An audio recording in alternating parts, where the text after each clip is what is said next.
Hey, it's time for sports. Want a little hockey? Yeah, the Royals. What's going on? They're rolling. Awesome start. They're fantastic, and you can bet, AJ, that the Royals are giving thanks for their hot start to the season.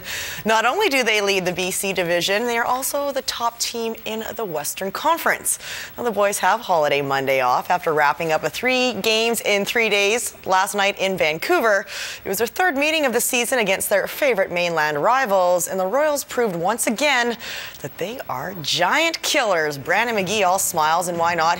Averaging close to a point a game. That's bad news for Giants goalie Tyler Fuhr, no relation to Grant. 30 seconds into the game, McGee grabs the puck at center ice, wires it into the back of the net. Shorthanded goal made it 1-0 Royals. The Leather's going to work a little better later in the period as Austin Carroll tries to go glove side on Fuhr, but he is denied. Don't know what Don Hayes said to his team between periods, but Anthony Ast was inspired in the second. A Royals wrecking crew stuffs Joe Hicketts and has a little leftover for Jesse the Dragon. Ast's efforts are rewarded. That's Nathan Burns making the deposit past the sprawled out Patrick Polivka. The Royals are going to get that one back, though. It comes on the power play. Logan Nelson is stopped, but Austin Carroll gets his, jumping on the big fat rebound. 2-1 after 40, and that would stand as our game winner as Patrick, the real deal Polivka, continues to live up to his billing, stoning Kane Franson's penalty shot. Royals win. They are in Kamloops to face the Blazers on Wednesday. The Nanaimo Clippers were the BCHL's only island team in action yesterday. The Shipmen managed to grab a point, but ended up on the losing end of a 4-3 overtime decision. It wasn't for a lack of trying, though. The Clippers peppered Silverbacks goalie Colin Zijaki with 64 shots. The Nanaimo drops to 4-3-0-1 on this season. Well, perfect racing conditions for the 33rd running of the GoodLife Victoria Marathon. More than 11,000 people laced up the runners yesterday morning to physically test themselves, from elite athletes to a 91-year-old that just won't quit. Personal bests were set on Victoria's streets, and so too was a Guinness World Record. 3, 2, 1.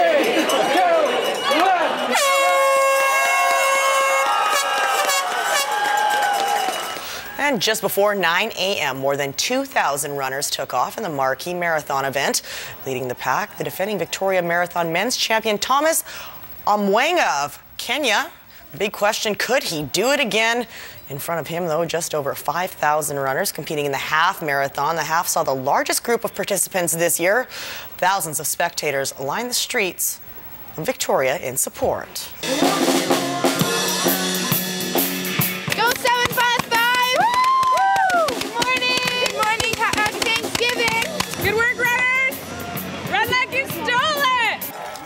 Family and friends lined the entire course, with the biggest turnout at the finish line in front of the legislature.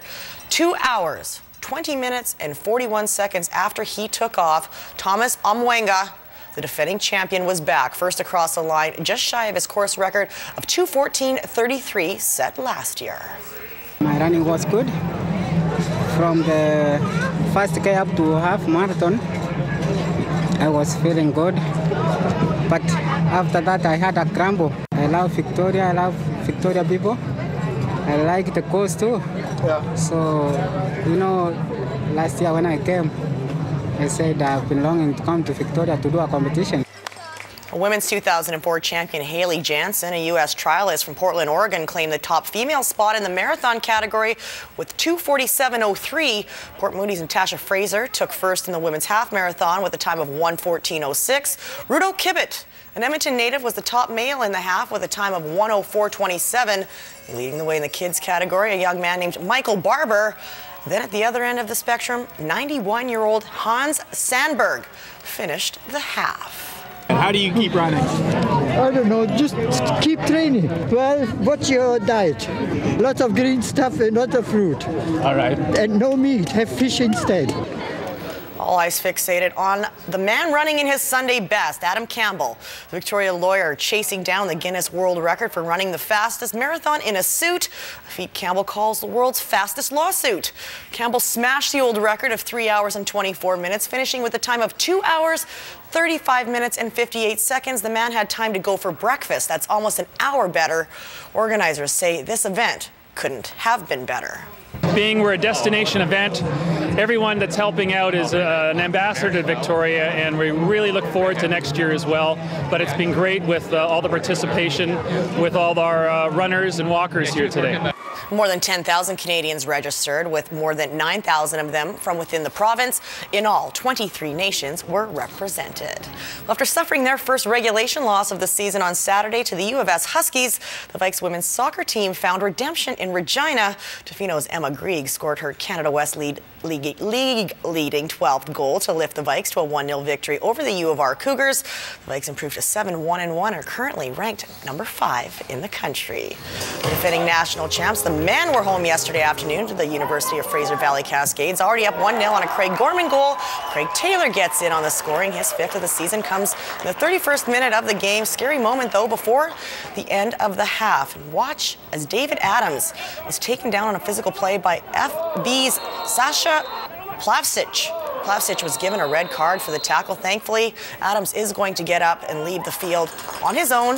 Vikes hang on for the 2-1 win. They have undefeated UBC and the 6-0-2 Trinity Western Spartans next weekend on the mainland. Finally tonight, believe it or not, we are already in the final week of the BCFC season, and both island teams are coming off big wins. For West Shore Rebels running back Greg Morris was an absolute beast in Kamloops, rushing for a junior football record 405 yards on 24 carries and 4 touchdowns. The BI Raiders defense better be ready for Morris, and the Rebels, they head to Nanaimo on Saturday. Raiders kicker Mark Mueller had the game winner on his foot in Langley, splitting the uprights from 41 yards out on the final play of the game for the 34-32 squeaker.